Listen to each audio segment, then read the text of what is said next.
Today in our 2015 Chevrolet Silverado 2500, we're going to be taking a look at installing the CURT Trailer Hitch receiver Class 5, part number C15860. Here's what it's going to look like once it's installed. As you can see, it's got a nice black powder coated finish. It's going to protect it against rust and corrosion. It's got a really large safety chain loop. It's a 2.5 by 2.5 receiver, Class 5. It's going to allow you to have 20,000 pounds of trailer weight, that's the pulling, and 2,700 pounds of tongue weight, that's your downward force at your receiver. Now you want to make sure your truck is actually able to pull that much weight by checking with your manufacturer or your owner's manual. Now this hitch is going to be a large tube that's going to hang down below your bumper, as you can see, and it's going to protrude past your bumper on the back side about 4 inches. It does require you to drill 2 holes in our frame, and the rest of it's going to simply bolt on with the hardware supplied and reusing some of your factory hardware. Now we'll go ahead and give you some measurements. It's going to help you picking out your accessories such as a ball mount, cargo carrier, or bike rack.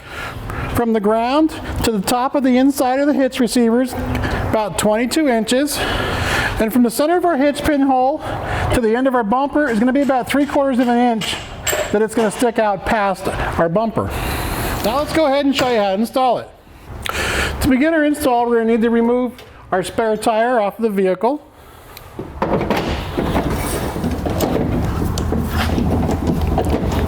Now we'll need to remove this factory heat shield and set it aside for reinstallation at a later time. These are 13mm bolts. Now if your vehicle is equipped with a factory style hitch that's going to go under your, is for a ball mount through your bumper, this large bracket here, we're going to need to remove that. We're going to have a large 21mm bolt on the bottom on each side, and we'll have 2 more on the side that we're going to take out, and we're going to save all these bolts for reinstallation of our new hitch.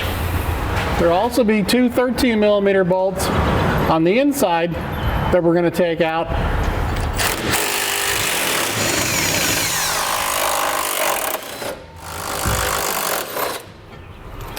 Then we'll take out these 2 13mm bolts.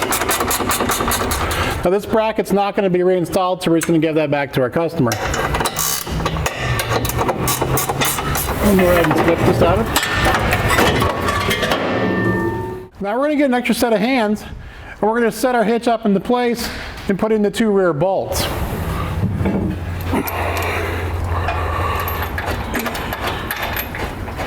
Now we've put on our M14 bolt with our conical tooth washer, teeth side up. And we're going to snug them up just to hold the hitch in place.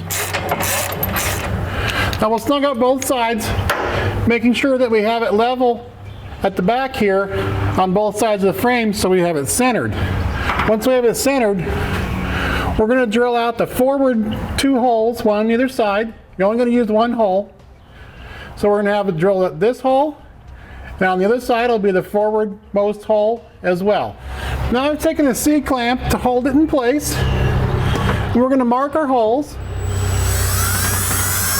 Once we have it marked, we can lower our hitch back down and drill out our holes to accommodate a 1/2 inch bolt. We'll get an extra set of hands, as this hitch is very heavy. Got it. You got it? Starting with a small bit, and we're going to work our way up. This is going to take a little while because this is a very large or very thick part of the frame rail. It's double walled. So you're going to just take your time and just keep enlarging the hole until we get to our final size, which should be a little bit larger than a 1/2 inch, so our 1/2 inch hardware will fall through the hole. I've taken a strap and just pulled our exhaust over to the side to give us a little access room.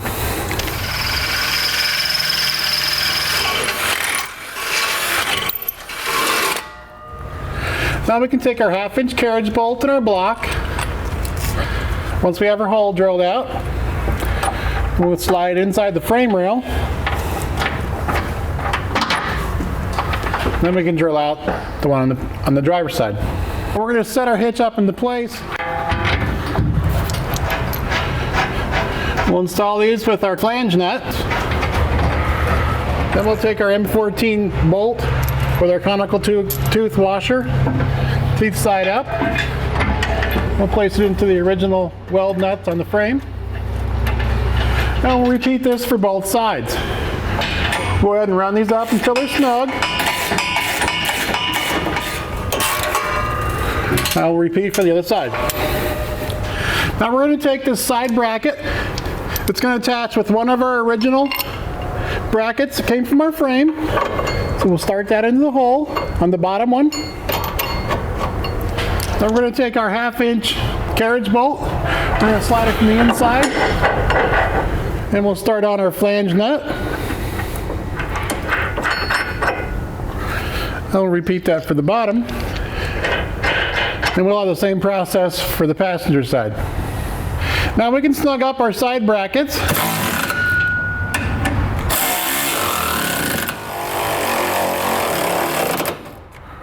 Now we'll take a 7/8 socket and we're going to torque them down to the specifications or instructions. We'll do the bottom 4 first.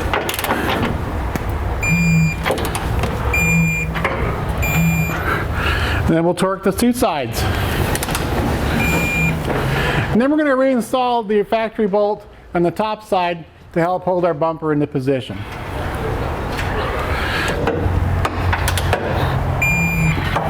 The last holes we'll torque into these 3/4 here, and that'll finish it up. Now we're going to reinstall our heat shield. The rearmost hole on our hitch is going to line up with that hole where this bolt originally came out of. So we can just put our heat shield over top of that.